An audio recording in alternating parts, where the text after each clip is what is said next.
میں معذرت کے ساتھ عرض کروں گا اگر کسی کے جذبات کو ٹھیس پہنچے، آپ شیخ عبد القادر جیلانی رحمۃ اللہ علیہ کو نہیں پکار سکتے، محمد رسول اللہ کو نہیں پکار سکتے۔ اور واقعہ یہ ہے کہ محمد رسول اللہ کو تو پکارا بھی نہیں جاتا، پکارتے لوگ ہیں زیادہ حضرت علی کو، یا علی مدد، شرک۔ دیکھیے سب سے بات نکتے کی بتا دوں آپ کو، فرشتے کو تو ہم مانتے ہیں نا، لیکن آپ فرشتے سے بھی نہیں کہہ سکتے کہ میرا یہ کام کرو۔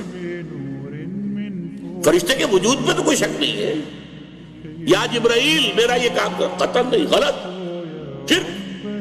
لا تدعو مع اللہ احدا، اللہ کے سوا پکارنا کسی کو نہیں، دعا کسی سے نہیں ہے، استغاثہ کسی کا نہیں ہے، استعانت کسی سے نہیں ہے، استمداد کسی سے نہیں ہے، استنصار کسی سے نہیں ہے، سوائے اللہ۔